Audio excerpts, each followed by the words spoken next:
Brandon Hilder.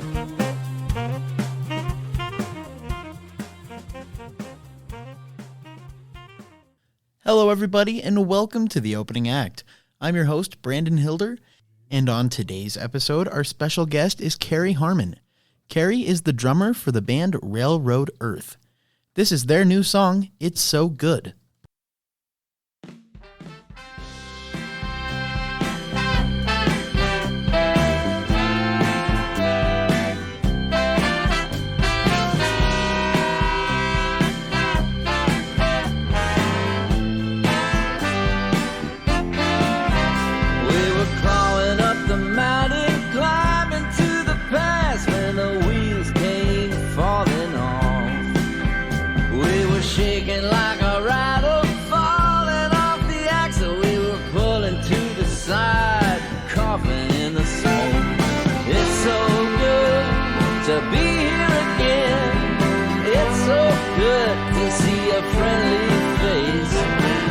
So good to be here again with all of my friends in one place.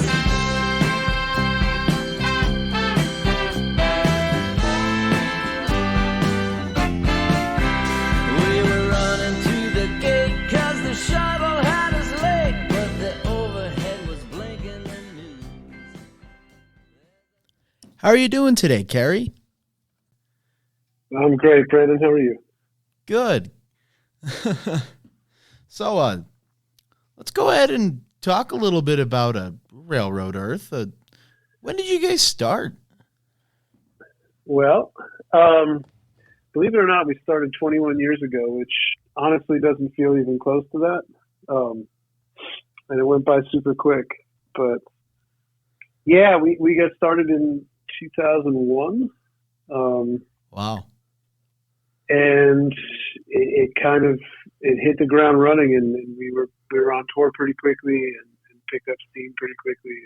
Those are good things. It's been a lot of adventures since then, but we're 21 years in, believe it or not. Wow. 21. Yeah, that's a good number. The big 20th year anniversary. Did you guys do anything fun to celebrate that? Well, we tried to, but the world was shut down. Oh, yeah. It kind of happened. I guess that's happened. Right. We were really looking forward to it, and then it was like, oh, okay. Well, I guess we can't really do anything. So it was a bit of a virtual party and a bit of a letdown, but we'll kind of hang on for 25 and try to make a bigger deal of that, I guess. There you go. The 25th and 20th year anniversary all in 1 year then, right? It is, yeah. Oh, man. Totally. Dang it, 2020. 2021 too. Jeez. Yeah, it's good to be back. Absolutely. We all made it. Most of us made it, thank goodness. Yeah. Yeah. So how did you guys get your name? Like, who came up with that, and how long did it take you to decide on that? You know, I feel like the name was kind of in place, right away at the beginning before it was even fully a band, and that kind of ties into sort of the beginnings of the band. It's sort of those two conversations kind of go together. Railroad Earth is actually a term taken from a poem by Jack Kerouac called October in the Railroad Earth. And I know Todd, as the songwriter, and a couple other guys in the band had gotten, were really taken by, not just by Kerouac, but by the poem in particular. And Todd wound up writing a song called Railroad Earth. So the name of the band and the song sort of simultaneously came together and sort of expressed the same spirit of freedom, and it made a lot of sense. So honestly, it was in place when I got there, and I was there very early. So Yeah. There wasn't a lot of debate. It wasn't you hear all sorts of crazy band stories about, well, we just flipped through a dictionary and we put our finger on the first thing that came up. I think that was the Grateful Dead story. And all bands have these silly stories about how their name came about, how random it was. I've heard some pretty weird ones. But this one really seemed to have purpose and meaning and fit lyrics and fit a song that came about at the same time. So we've always been very settled on it. and it's made sense. So that's how it came about. I encourage anybody to go and check out the poem. Obviously, check out anything Kerouac. Certainly, books like On the Road were huge to me at one point in my life, as far as a mind-opening experience and touring and wandering the country. So it's a great thing to tap into, the beats, and especially Kerouac. So I'm very happy to be in a band that's taken from anything that Jack Kerouac wrote. I think it's a good thing. So Yeah. that's how the name came about. And honestly, the band itself, just because we sort of got into, I might as well roll with that since we were talking about how long we've been together and when we formed. It was very much the kind of thing where a band came together not realizing it was going to be a band. By the time we got together, all of us had been in bands and done our first touring experience and our first traveling and our first writing music. Some of us had been through record companies and back. And so we'd all been around the block, I guess, a couple of times and in and out of music. And this thing just sort of in a really strange way fell into place, where everybody sort of wound up in between gigs, out of a gig at the same time. The spirit of this music, we all kind of rallied around Todd and his songwriting. And there was this sort of yearning to explore bluegrass and string band music, which none of us were really based in. I mean, Andy, who's no longer with us, Andy really was probably has the strongest bluegrass influence in the band.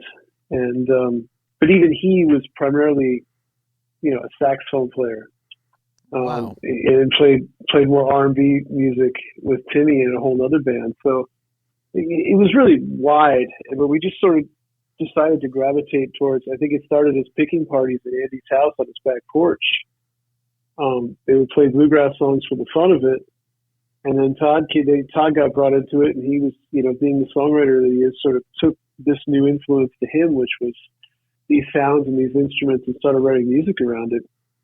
And that's when I got called in, because I had worked with Timmy, our fiddle player, Tim Carbone, and he was producing other people's records, and I knew Tim through other gigs and stuff, and I would play on records that Tim was producing, and he called me just like it was going to be another session and say, "Hey, I got this thing." I'm like, okay.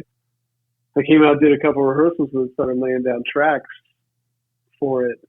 And believe it or not, that is the Black Bear Sessions. That's our first record. Yeah. So, we were we were making a recording without realizing we were becoming a band. It was just like, well, let's capture this. Something's going on right now. Let's put it on tape. And next thing I know, it was, change your life around. We're going on tour and we're doing these things. And this has got some momentum behind it. And honestly, that it really just hasn't paused in 21 years. That's kind of how it started. It was off to the races, and it became a band and a lifestyle that really lasted, which was really surprising. So yeah, I was reading an article about the Black Bear Sessions, and that's wild how quickly it really did pick up. Just how you guys did the first few songs, then a little bit after you did the rest of it. Well, we realized we had to make a record. I mean, that really is a true story in the sense that we recorded a few tracks. It was like, wow, that was really fun. That went great. And I think our manager got that out to Telluride and other people, and we started to realize there was interest in this thing. Yeah. And so well, geez, we better finish it and make a record so we have something to sell if we're going to go out and play. Yeah. And we literally finished some more songs and made a record out of it. But that's about as much thought, at least from my perspective, that was being put into it. It was, let's see what happens. And, for all the other projects that you spend either years or months or days or just musicians that you run into and projects that you really believe in and you work hard on that, don't necessarily get off the ground. This one, it felt good and it felt easy to make the music. But the way it was immediately received by audiences and people was really awesome. It was effortless in that way. There was an audience for it immediately that we didn't anticipate, and we didn't know any other bands on this scene. We weren't part of, what was then a newgrass scene, a jam band scene. None of us really had any experience with any of it. So we realized, oh, wow, people do want to hear this stuff. We do fit in somewhere, somewhat. And, let's go see what happens. That's honestly about as much thought as we put into it. Yeah. Wow. So, from start to finish for the Black Bear sessions, how long do you think it took just to like get that all recorded? Not long. I mean, those songs were recorded in a day, maybe 2 in a day.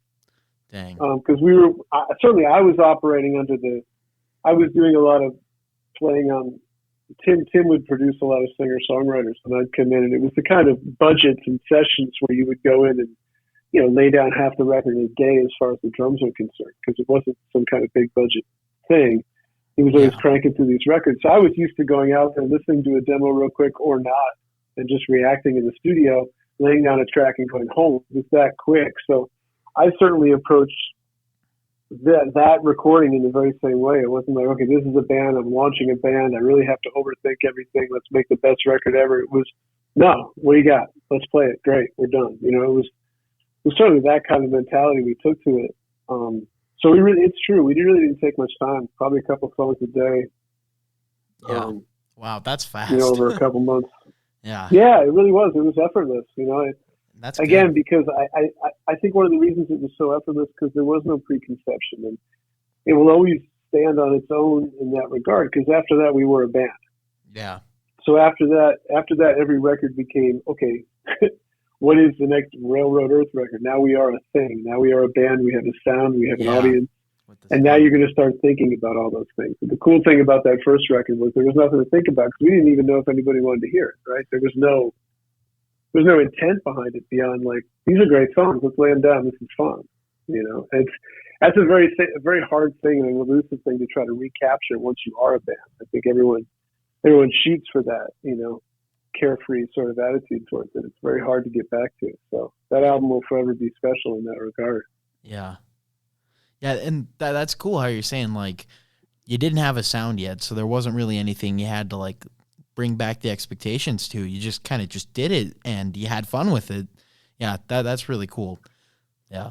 Yeah, it's liberating, and I can honestly say, and not that anything has been a difficult experience, but just because of the nature of it, obviously we didn't make a record like that again because there was an audience, right? And there was, now we have to write another one of these. We have to make another record that sounds like, it's inevitable. Every band must have it. Every artist must have that, where you're either trying to repeat a certain thing or make sure you're being different from your last thing. And all that conscious thought then creeps into the process, So yeah. If you had to put like a specific name on it, what specific genre would Railroad Earth be?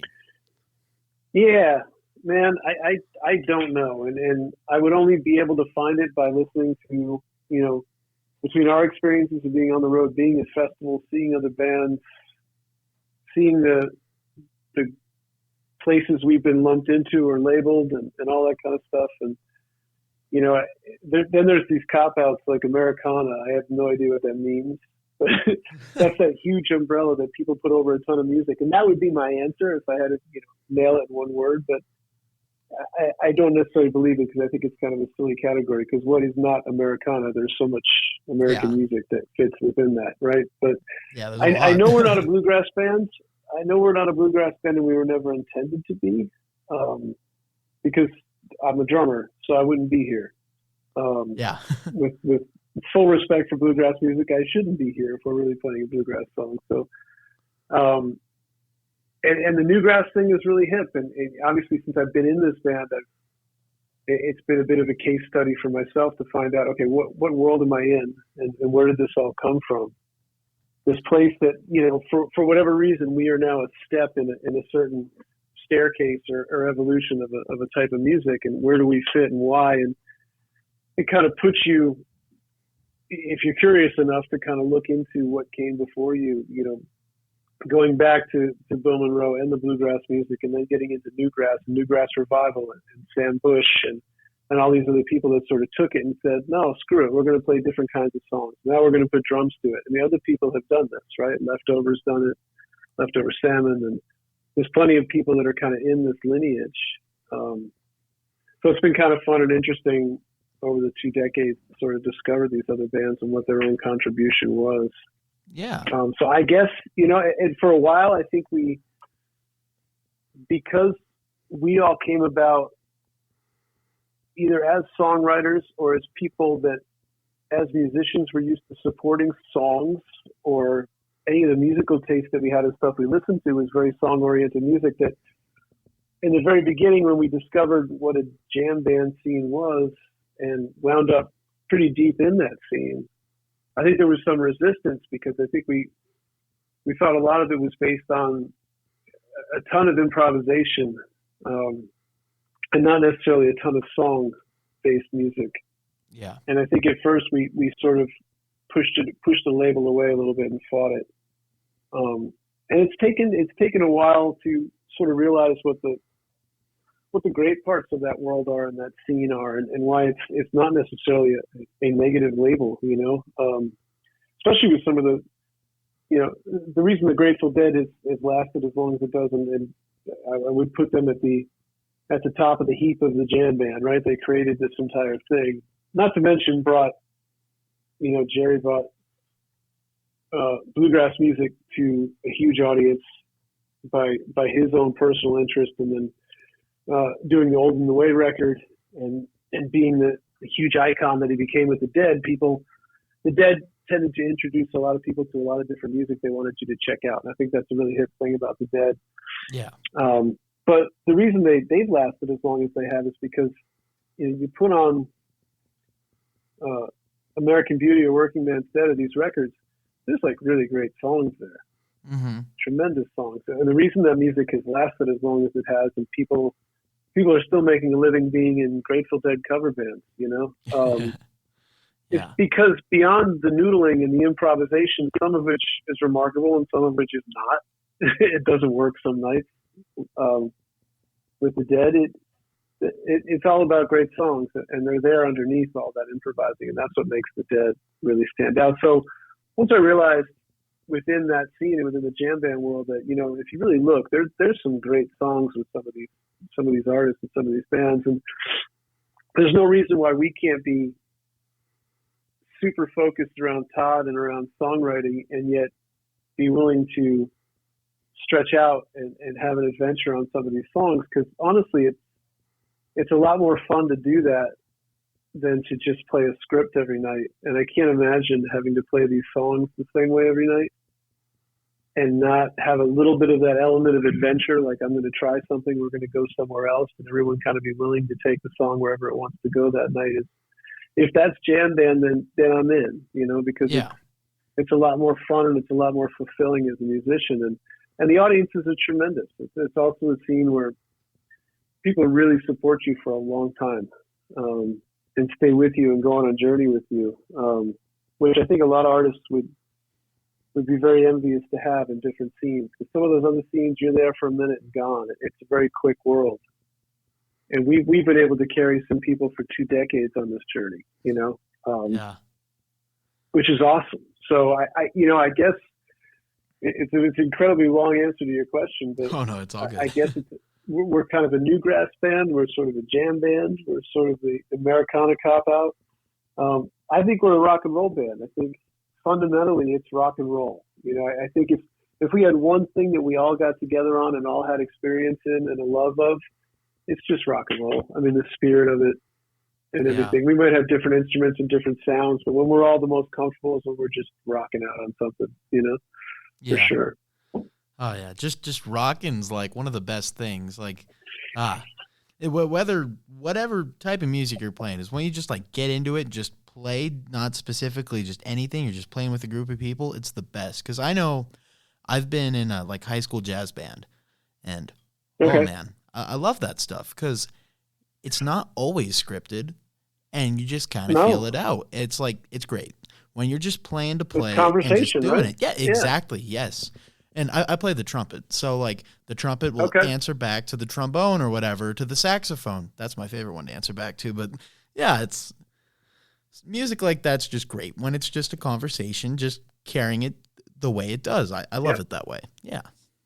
Exactly. No, you nailed it. That's exactly what I'm talking about. That's the spirit of it. It doesn't mean that it's not based on a great composition and a great song. Sometimes what makes those improvisations great is the complexity and the beauty of that song. It's giving you the right changes to play over.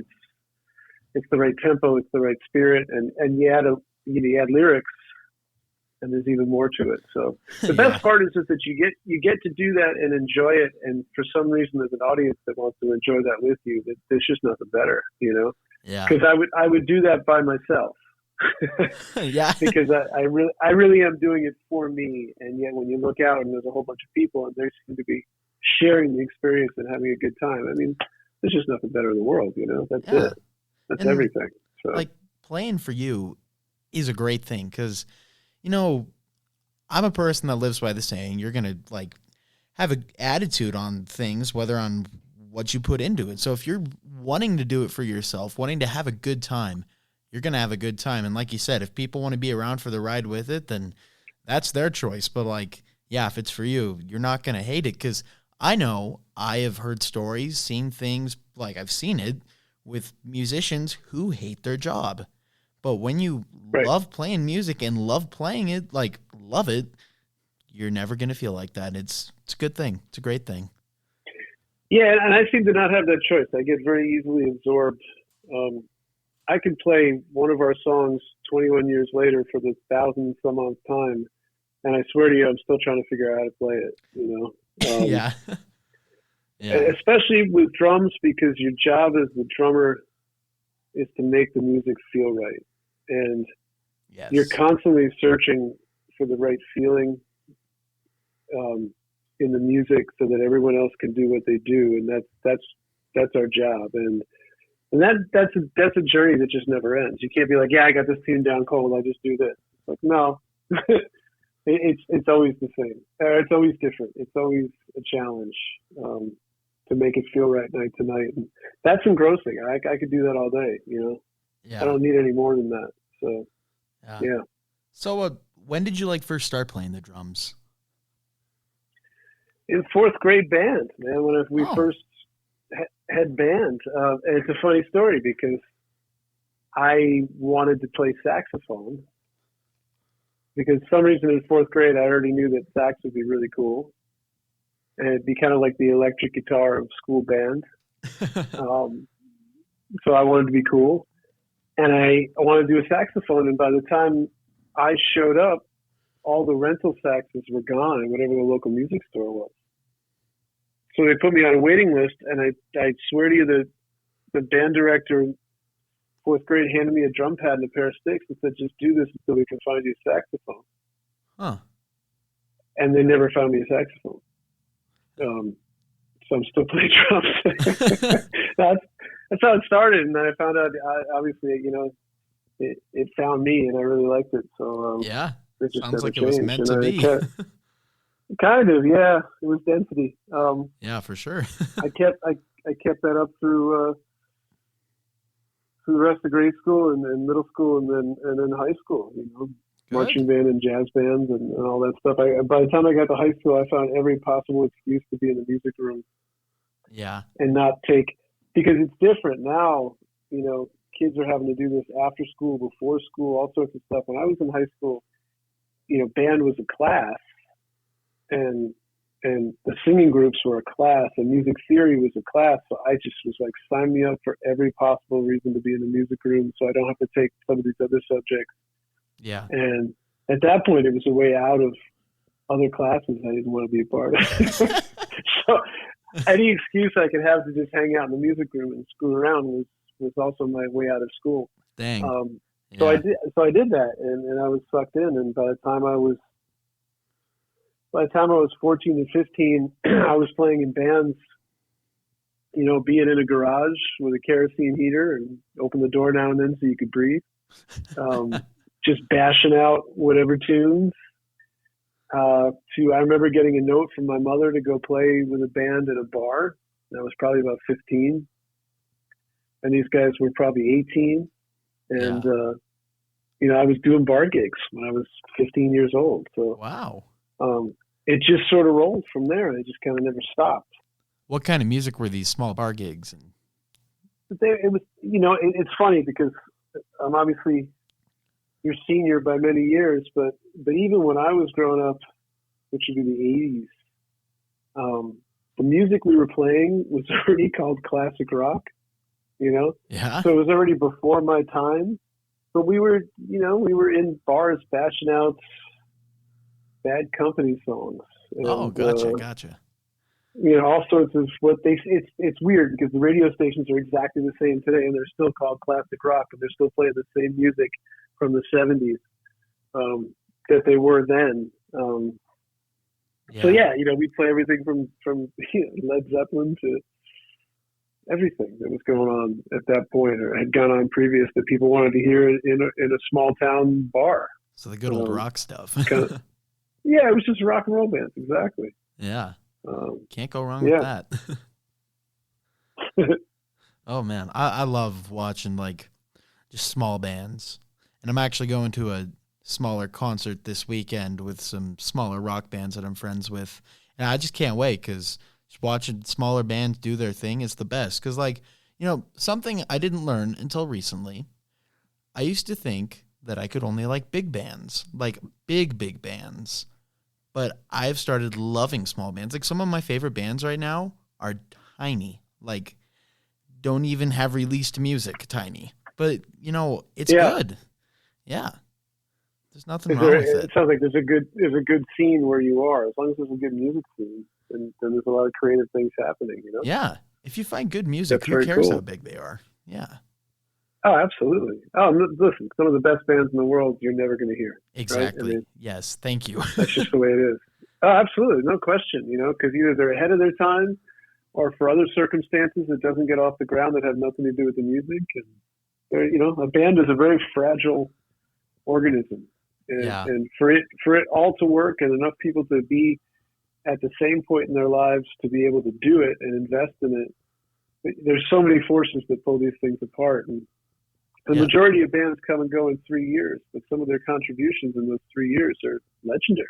Yeah, for sure. So you're going to hear a lot of bands, if you run across the right creative people, that may never get, bigger recognition. That doesn't mean the music wasn't as ingenious, if not more.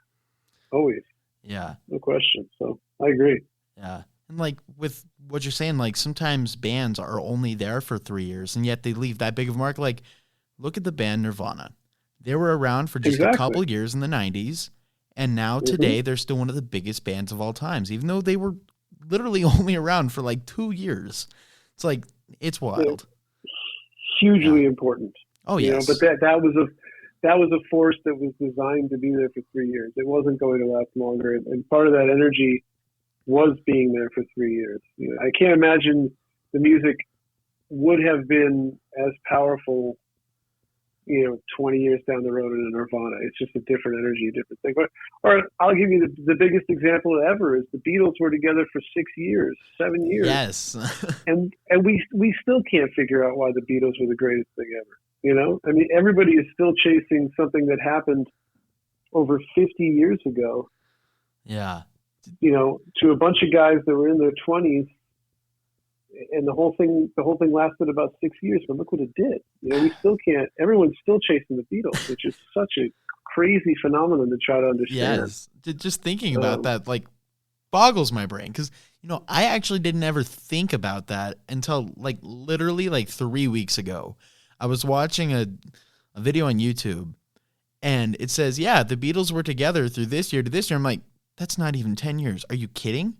How? The Beatles are, like, the most iconic band of all time. How are they only together that long? It's I don't know. I could talk about this stuff forever though. It's wild. Oh yeah.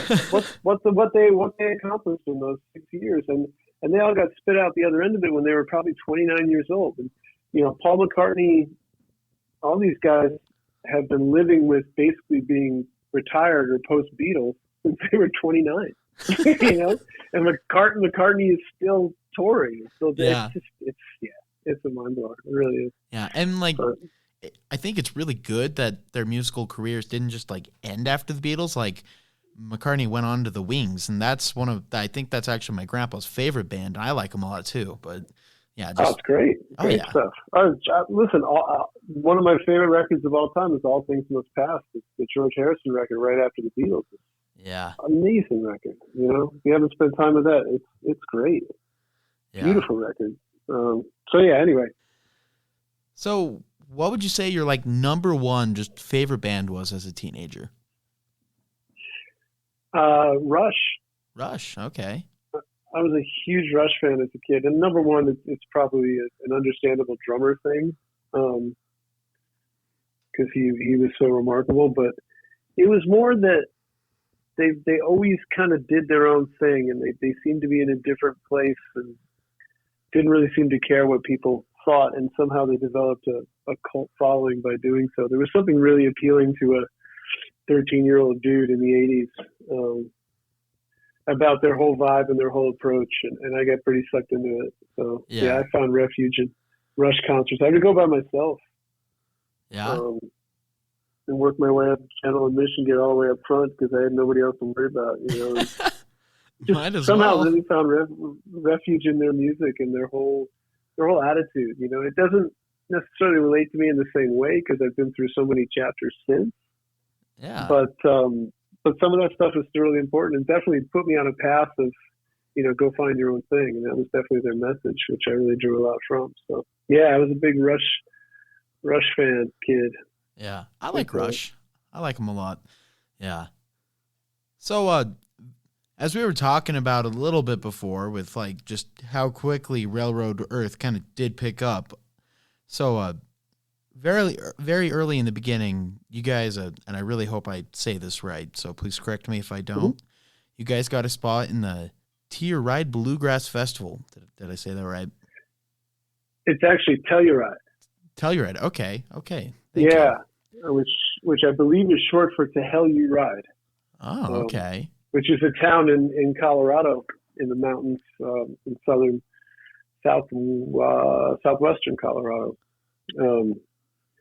But it's an awesome, beautiful place, and they've had a bluegrass festival for a very, very long time now. Yeah. So, and it's not a bluegrass festival in the sense of traditional, because we've done that too. I mean, Telluride is very much a newgrass, very open-minded environment and festival. So, he got a hold of those first few recordings that we did at Black Bear and offered us a spot. Literally open. I think anyway. My memory is we played on Thursday, the first day at noon when it opened. It was that kind of thing. Like, go ahead and start the festival at noon and see how it goes, kind of vibe. And we got there, and there was already anticipation. People had heard of the music and heard of us. And dang, we had done a couple of warm up gigs in New Jersey and New York around here where we're from, and just to sort of tune up and get it together because we realized we were going to have to do this. And next thing you know, we were out there, and you're at 10,000 feet in Telluride. It's really high up there for us, especially a bunch of sea level people. And it was an experience. It was a trip. Big crowd, great scene, but such a beautiful place. And that sort of launched us. That turned into a tour that first summer, and we rolled from there out to the High Sierra Festival out in California, where we made a lot of friends. And, that was the beginning of it rolling for sure. But he gave us a shot. Craig at Telluride, God bless him. He heard those first songs and gave us a spot in the festival. And we played, several times since at the festival. Yeah. It's a great place, great scene, but very appreciative for what he did for us in the beginning, no question. Yeah, it's like, on an emotional level, how did that make you feel to like get and do that early on? It was strange, man, because we did that and we got, I know one of the other questions involved, record labels and deals, and we got a deal with Sugar Hill Records, which is very much bluegrass-ish based, label in Durham, North Carolina. They got interested very quickly after that first tour. So again, back to, for all the things that you felt strongly about musical projects that you worked on that didn't get recognition, that remained those small bands that you're talking about. This one, out of the gate, it was like, you have a record, you have a tour, you have an audience, and now you're getting a record offer, and it was kind of wild. Yeah. Because we had all been through the ringer with a number of other projects, and this thing just seemed to relate to people right out of the gate, which is huge. That's still just exciting. Crazy to me how like quickly it picked up, because I was like reading I think it might have been the Wikipedia article on you guys, and it like said that it was just a matter of literally weeks until everything was happening. I was like, dang. Because I know there's some bands that go like underground for years, but yeah, It's impressive. And as musicians, we all did for years and decades. None of us were kids when this happened. You know, we had all toured, we had all done things, been through other projects. Todd was in a band called From Good Homes that had a deal on RCA Records. He had been through the big label thing before. And so there was many years and gigs behind each one of us when we got into this. It's just, yeah, like I said, the combination between how easy it was to make the music and how easy it connected with people and created, you know, a thing. It was pretty awesome. So with the Black Bear sessions, that kind of sounded like it was really one of the easy records to get out. What do you think has been the hardest album to get out? They all are hard. You're making a record is a really tricky thing, or it certainly has been a tricky thing for me. To try to navigate. It's hard for me to make a record and then go back and like it as much as I hoped I would. There's just so many steps to it. And I love so many great records, and I still want to make that great record. I find it easier to have a great live moment than it is to make a great record. It's just such a different gear, a different process. God, what are some of the harder ones? Last of the Outlaws took us a really long time.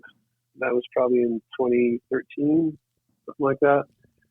I love the way we approached it. It's just, we put so much stuff on tape that there was a period of now having to come back and gather it all and edit through it and go and sort of make sense of all the tracks we had dumped all over this record. So that was hard. Yeah. But it turned out, you know, I like it. I like the record a lot. So that wasn't easy to make. What else? Well, the records might have been tricky. You know, we made a record called The Good Life. We made Black Bear, and then we rolled right into Bird in the House. And Bird in the House was very much in the same, we try not to think too much. And we came off doing 1 million tour dates after the first record, and we just sort of rolled right in the studio and made that pretty quick as well. Good. But by the time we got to The Good Life, it was the first time we brought in a producer. And it is already a band of 6 producers, and you need to know that. Like, everyone has very strong opinions. And so it was good to bring in someone to run it from the outside, and we had a really great stretch of, you know, the band, believe it or not, came out of this barn in northwestern New Jersey in Stillwater. It was a friend of ours' barn. And that's where, from the very beginning, it's where we rehearsed. It's where we wrote a lot of the music. And we went back in there and hung out in the loft of the barn, fired up the wood stove every morning, and then went upstairs and just wrote that record. It had such a great vibe there. And the producer, Stuart Lehrman, would come out from New York City and hang out with us and sit through these long days of writing and arranging and that kind of stuff. And we should have just sat there and made the record. But we picked up everything and we moved it all to a studio in Hoboken, New Jersey, which was great because I lived there at the time, and a really great studio called Water Music. But I will admit that trying to recreate some of the vibe that we had in that barn was very difficult. Like, you think you could write all the drafts of your music and get it almost ready. And now let's go into a real studio where you can get the best sounds. But you realize we've pulled the thread a little bit because we don't have the vibe that we had in that other spot. And there really is something to that intangible stuff that you need to pay attention to. And the record came out fine, but I think it would have had more vibe had we been in the barn. But that was the first record that we really sort of made demos of all the songs, really rehearsed them, really worked out parts, and then went in. By the time we hit the studio, it was really just a matter of execution. There was no other record that we did that way. We really, really, really thought about everything. But it's some of the best songs that we still play live came from that record that are still really big and important songs to us. So a lot of great stuff came out of it. But every one of these records is different. You know, we moved on to the next project, and we literally, Todd was in the process of moving out of his house. So he had a console. We decided to produce the whole thing ourselves, and we moved into this house, and we each had a different room in the house. And that was a place where we could just sit and write and record versus we had the ideas. And that was fun, but that was full of all its pitfalls too, because we were on our own in this house. and there was never really a schedule, so it took too long to get done. Yeah, they're all different. They really are completely different experiences. Yeah. I don't know that one stands out as being like the absolute nightmare record. No, to make. I wouldn't say that. They've all been incredibly different experiences, and it's still trying to figure out how to do it right and capture the most natural. But you know, a side story: if you ever listen to Exile on Main Street, probably one of the best rock and roll records ever made, you know, by the Rolling Stones. And that entire record just sounds like a party. And it sounds like the most organic rock record you've ever heard. And if you ever read, Rolling Stone magazine did a story on the anniversary of that record, I don't know how many years ago, but not too long back, they did sort of a big story about how the record actually got put together. And it was an absolute nightmare. It was the least organic, natural process ever to actually make that record. And so it's deceiving. You just don't know, you know. What sounds like the most natural record sometimes was really a headache. So you don't know. But yeah, records are hard to make. I will say that. Oh, I bet. Yeah, they really are. Because I mean, a record has like 10-ish songs on it, and you know, writing a song isn't the easiest thing in the world, and getting all the music to it takes geniuses, that's for sure. And capturing the right spirit, I think that's the most elusive part of making a record, is energy and that. You know, you can't fake that. You can get the best sounds in the world, but nobody cares if you don't capture the right energy. So, it's true. Yeah. Yeah. Wow. So, who do you think has been your like favorite artist that you've ever been able to work with? You know, I thought about that when I saw the question, and I kind of took it more into people that we've encountered in touring. Yeah. You know, and somebody that really stands out. And there's been a lot of great things, but we did a tour a number of years back with Bruce Hornsby. Wow. And he really stood out to me. Number one, his band was ridiculously good. But the cool thing about Bruce was it kind of struck you that if Bruce didn't have a couple of really big hit records, he would be like the hippest dude in the music department at the college, the hippest professor, because he was just so dialed into not only his instrument and the piano, but music, modern classical music, other stuff that you'd show up for the gig and it'd be whatever, 1 o'clock in the afternoon. And there's dressing rooms, and then there's a room that's just Bruce's piano room, and he's in there with a piano, and he would be in there for several hours all day. And the gig itself was just fun for him at the end of the night. You know, the rest of the day he was literally just playing. Yeah. Which I thought was really incredible. That he spent his day just sort of dedicated to music and being creative, and then there was the show. I have to do that too, which was phenomenal. But any musician that was that dedicated to just spending his time exploring all day, I found that really inspiring. I thought it was really hip. So I think he stands out as probably one of the more remarkable people that we've encountered. Wow. Doing this, you know. Yeah, he's a really cool guy. Dang. Yeah, very, very hip guy and a very funny man. For sure. I would love to meet him. Dude. That's for sure. Yeah, you would. You really would. He lives up to it. He's a great dude. Wow. So, what would you say is like your favorite part about playing live, like in concerts and stuff and festivals? You know, it's a lot of what we've talked about, in the sense that it's very much in a personal way. That's my time for those couple hours that we get, and not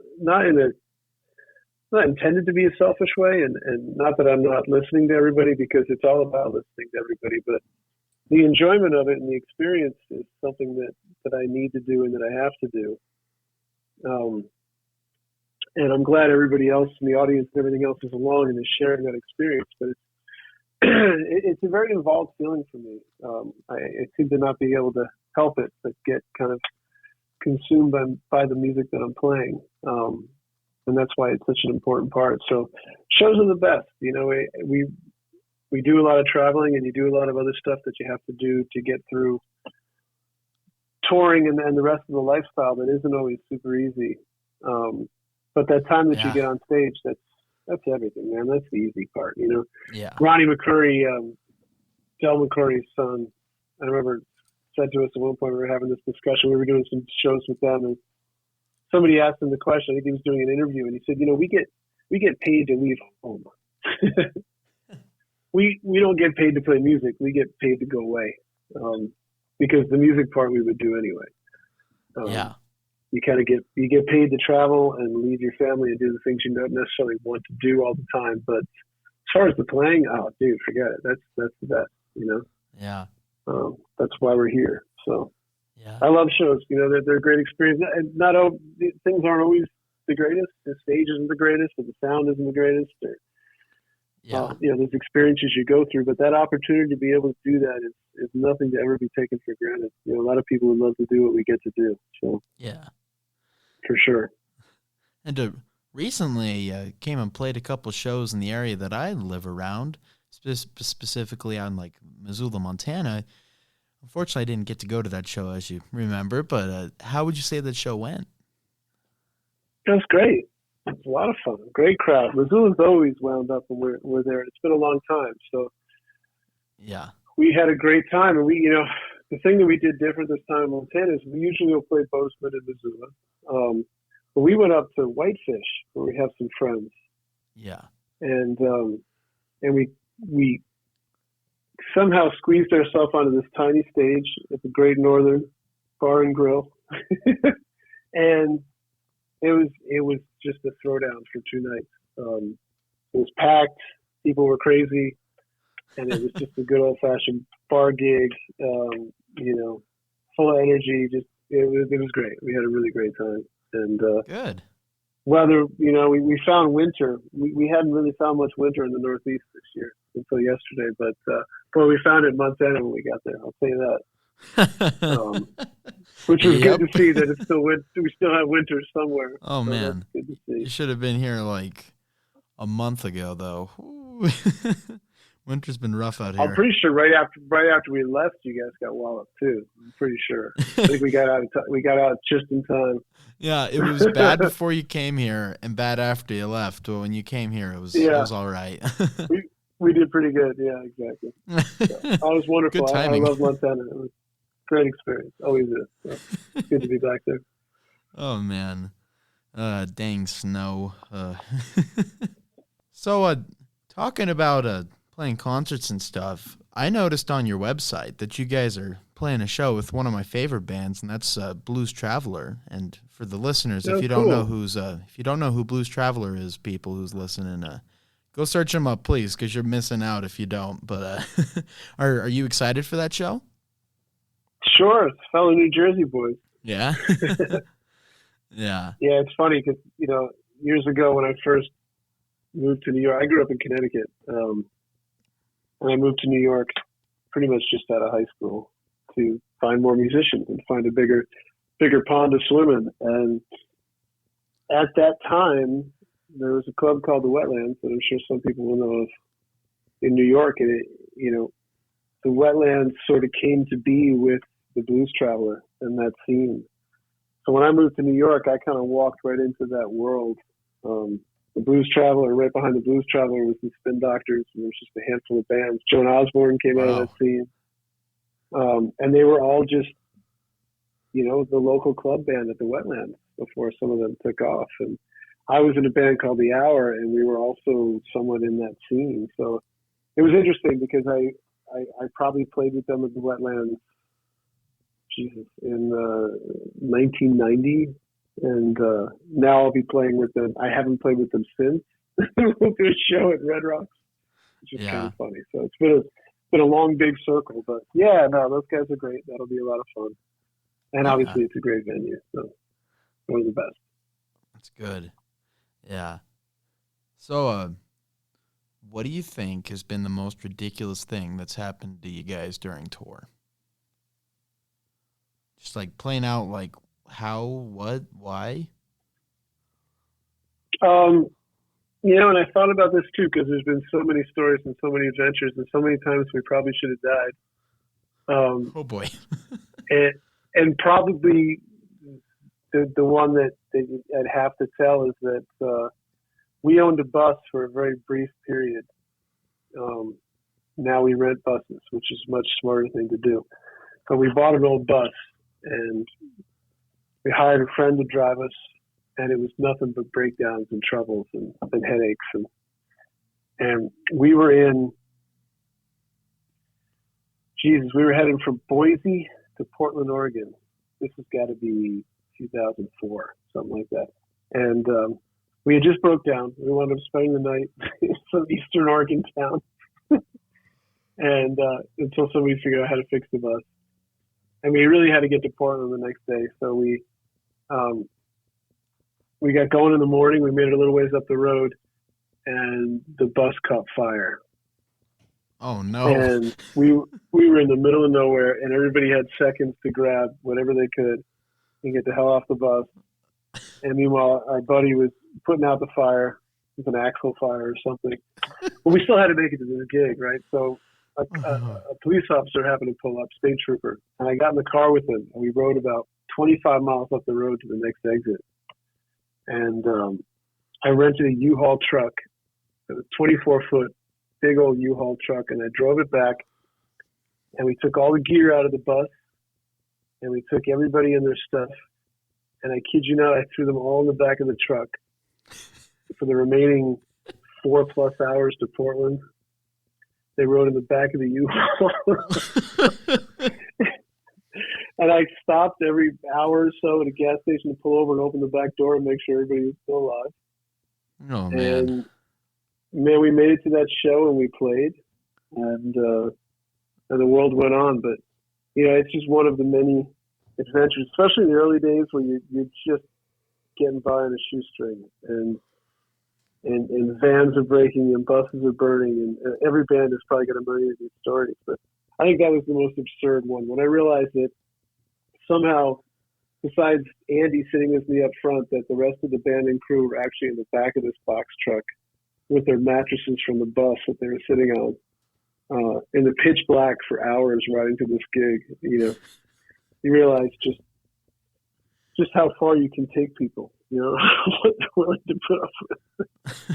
Yeah. Man, that sounds terrible.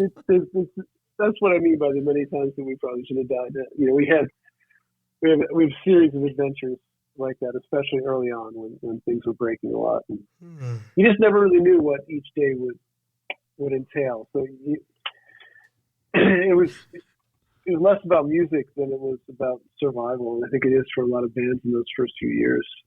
You know, if you can survive those couple of years and the band is still together, you're probably going to be okay. Yeah. Because the shared experiences that you've had with those people, you're not going to have with too many people. That's for sure. So, wow. We had a number of those. Yeah. I think that's probably the most significant of the many stories, but yeah. So, I usually on the show try to talk about the latest releases from the band. So let's go ahead and talk a little bit about your guys' newest record, All for the Song. That was released in April 2022. What can you tell me about that, and like how does getting that out make you feel? Well, you know, getting it out feels great because it's a really long time coming. We made that record majority of that record was made in 2019, believe it or not. And we had just been starting to launch it in the first few months of 2020 when everything stopped in March. So we decided to hold on to the record through the pandemic until we were really able to support it and get it out. When we made the record, it was a really kind of raw experience because we had just lost Andy Gesson, who I've mentioned a few times, who was, you know, one of the founding members and certainly one of the absolute spiritual leaders, you know, the string player, the most accomplished musician, certainly, of all of us. And he unfortunately passed from cancer in 2018 after about a 1.5 year battle. And we had always planned with him to go to New Orleans or to go somewhere else and make a record. That was one of the things we had never tried. We are all home. We have families. There's a million studios around here, so we just go to work. We come home. The idea was let's just go somewhere and lose ourselves have nothing else to do in a certain location besides focus on making this recording. And we kept trying, and with Andy's illness, we couldn't get away. And when he passed, we sort of made the big decision to the remainder of us, no, let's just go and go do this. And it turned out to be a really healing experience because we lost Andy in October, and in January we found ourselves in a studio in New Orleans. Obviously still grieving and trying to make a record out of the feeling. And New Orleans was a great place to be. We all love New Orleans. So it was a great studio. It was a great experience. We worked with Anders Osborne, a good friend that wound up producing the record. And it was great. You know, it was one of the easier records for sure to make. And now it's finally been able to see the light of day in the past year or so. As we're back out doing things, we sort of put the record out for real and learned how to play all the songs live. Mm-hmm. And but it's funny because the emotion of it is years away. You know, in 2019, we were just dealing with the passing of Andy in 2018, and now what the entire world has been through 2 years now with COVID and everything else. A lot of these songs took a different meaning. You had mentioned "So Good" was one of your favorite songs. I mean, that took on extra meaning after everybody stayed home for a year and a half. You know, it became a whole different song than it was when we first put it together. So, yeah, I like the record a lot. It was a lot of fun, and it kind of fits our current lineup a lot because we now have keys in the band. We have a Hammond organ, which we never used to have, and pedal steel and a lot of other stuff. So the newer music on that record very much fits who we are as a live band now. So what would you say has been the best advice another musician has ever given you? To be yourself, to be myself, and to just, at the end of the day, no matter what you've learned or unlearned for technique and different things in music, you just have to speak, you know. Eventually you just need to play music and kind of trust yourself that you can do that, no matter how good or bad it is. Kind of get out of your head and just, you know, kind of what we were touching on before, just play, you know, just make music. And that's what we're all striving to get to, that freedom and that liberation. And I had a percussion teacher named Jamie Haddad, who's a brilliant jazz drummer and percussionist. And he developed an instrument called the hijini, which is a clay pot with a hole in it that makes a number of different pitches and different sounds. And it's an incredible instrument. He studied South Indian music and a lot of really heavy stuff. And he sent me to go do a clinic on this drum. And I'm like, but I don't know anything. And he's like, well, yeah, you do. You're a musician. Just play it. I'm like, oh, because it's just an instrument. It's just a clay pot, dude. Just make sound. You know, stop worrying about it so much and just speak and just be a musician. And that really stuck with me. I thought that was one of the hippest, certainly the hippest thing anyone has directed me with as a musician. So. Yeah. Wow. So, okay, I got one more serious question before we kind of move on into the more goofy stuff. So, if you could go back in time to meet one celebrity, who would it be? Oh, my goodness. I have no pre-thought answer to this question at all. It's okay. Any one celebrity. And they don't have to be like passed on. They can still be alive too. But yeah. Now, celebrity could be anybody. Anybody. I mean, I say celebrity, but it really doesn't have to be a celebrity. So I'll rephrase it. If you could go back in time and talk with one person, who would it be? Oh, wow. I honestly don't know that I have a good answer to this. It's all okay. Because there would be so many. Yeah. That's a good answer. Yeah. I should keep it music centric and try to find one of the more compelling people that I would like to speak with. You know, maybe some of the guys that first, you know, there's a guy named Warren Baby Dawes, and anybody that is really into the drums will know who I'm talking about. These are the guys that put together the first drum kit, you know. The drums is one of the drums as we speak of it and as we know it maybe the drum itself is one of the oldest instruments, but the drum set, as it's become to be accepted, is a very young thing. It's a very wide open concept. It's just about combining sounds. And the very early drum set drummers all came from New Orleans, and they called them, you might have heard the expression trap set for drum set. Some people call it a trap set. And that's, from what I understand, to be short for contraption, because all these guys built contraptions. Instead of having one guy on the bass drum, one guy on the snare drum, one guy on the cymbal, somebody decided to sit down and figure out a pedal and they could rig up to kick this while they hit this and played this. And it's really that young, the instrument as a concept. And to be around and talk to some of those guys when they were first putting those ideas together, you know, I think it's probably a decent answer to that. I think that would be fun to watch some of the early drummers put together the first drum kits. Yeah. It'd be pretty interesting. I totally agree. Yeah. And like going on with that, with like seeing people put together instruments, I definitely wouldn't mind being in the room when like the first prototypes of guitars were being made, like electric guitars. Oh my goodness. Rephrase Absolutely. myself. Oh yeah. That would be way cool. Les Paul figuring out the electric guitar. You know? Oh my God. Yeah. That'd have been some cool stuff to have been watching. The trouble that he unleashed. My goodness. Yeah. Yeah. And just like, look how far these things have gone. Yeah. It's really cool. To be accepted as just a thing, when people just think that a drum set is this and it has to be these sizes and it goes this way and there's a way to set it up and there's a technique to playing drum set. When you really look at it, it's been a little more than 100 years before this thing was even created. So it's just funny how far we've come and how open it should still be, you know? Yeah. Yeah, for sure. Okay, so now, if you don't mind, we're going to kind of get into the rapid fire, goofy questions, if that's okay with you. Let's do it.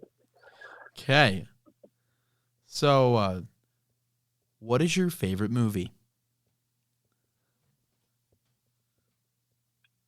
The Godfather.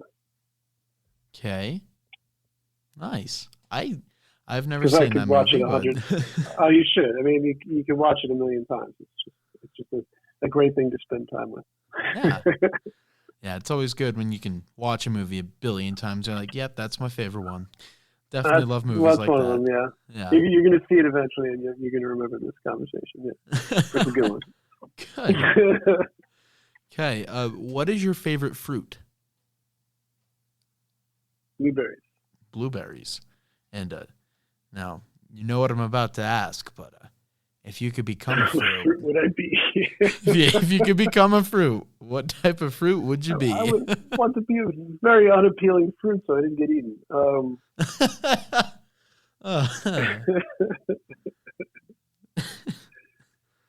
I could be a fruit, what fruit would I be?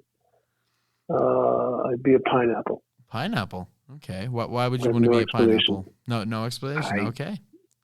I guess, the pineapple has some kind of defense. I have no idea. Some kind of defense?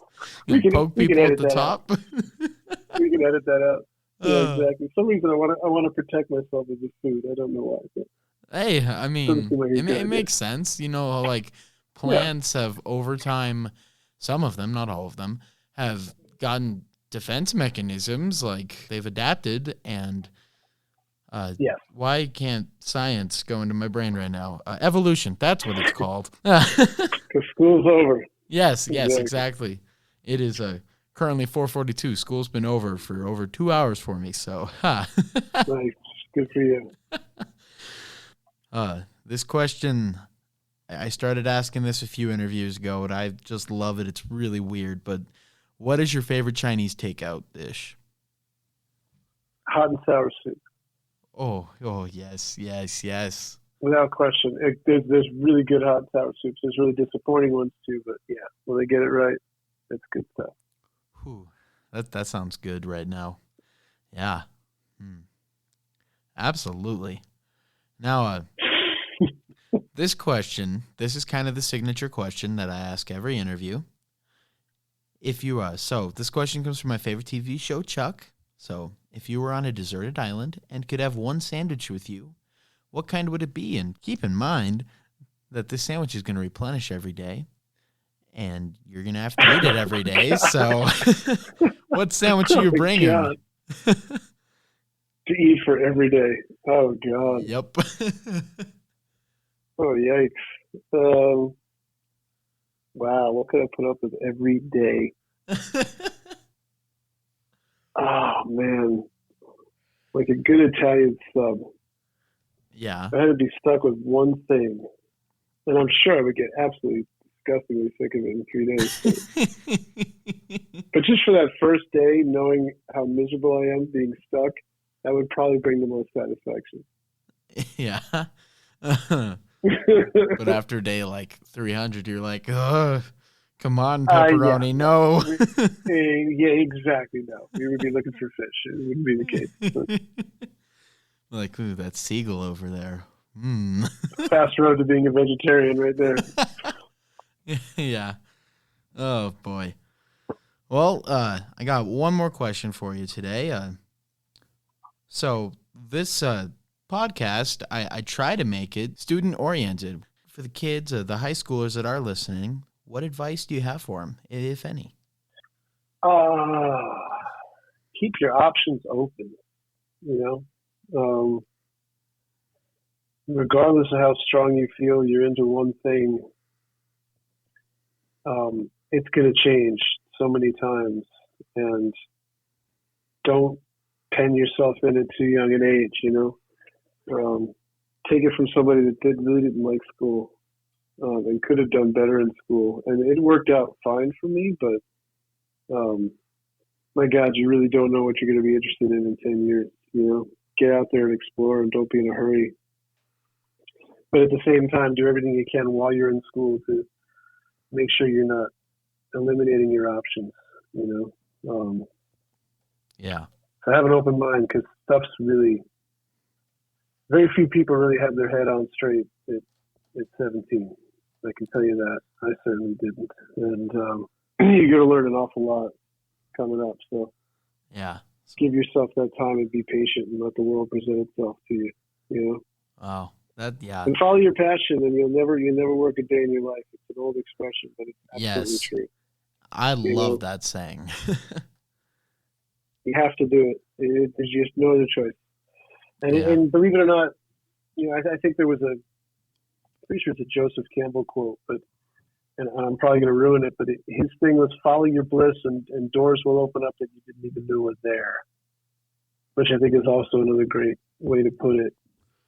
The thing that you're pursuing right now is not necessarily the goal that you think it is, but by having that right spirit to approach something with all your heart is going to lead you to all these other places. You know, choose your decisions and choose your path that way, and you're going to find something that's much more fulfilling. You know, don't let the world dictate it to the world. Wow. I think it's important. You know, it's certainly how I got here. It's been a very roundabout journey, but I'll tell you that I always just pursued what was in front of me that was interesting to me. Wow. And the people that I admire, I think, did the same thing. So that would be my advice to anyone that's in high school. Wow. You got everything ahead of you, man. You can do anything in the world. Go get it, you know, and be patient with yourself, for sure. Yeah. Dang. Yeah. That is some good advice right there. Well, unfortunately, that is all of the questions I have. So if you'd like, I can turn the mic to you for a second if you have anything else you want to say or anything you want to kind of drop on us, or if you have any questions for me, all up to you. I think I've said a lot, Brendan. I really dig what you're doing. I think it's very cool. Especially someone your age having the forthright to be reaching out and doing this kind of thing. As soon as I saw that you had reached out to our people, I thought it was really hip and wanted to talk to you because I admire it. That a teenager that someone your age is thinking about doing that and that has the courage to pursue it. And I think it's really hip. So Thank you. that's all I got to say. A little tribute to you in closing, I think. You know, that's off to you. Thank you. Yeah. And yeah, this is something I am going to pursue, and yeah, for sure. But it's been a lot of fun to do it. And yeah, so I bet. And you're doing it, man. It's awesome. Very yeah, cool. I definitely didn't think I would get this far this fast, but that's for sure. So I've been very grateful all along the way. So Thank you so much So, for sitting man. here and doing Thank that you. with me. Yeah. It's fun to do. It's fun to talk about this stuff, and you don't do it otherwise. So I appreciate the conversation. Yeah. Well, I guess with that, have a great rest of your day and a great rest of your evening, and good luck with all the many concerts this year. Yeah. Awesome. Thanks, Brandon. Till we meet in person someday. I really hope so. Next time you guys come play in Montana, give me a text. You'll know about it. All right, dude. I will, yes. Well, you have a great rest of your day, and yeah. Wow, that was such a fun episode. Thank you so much for listening.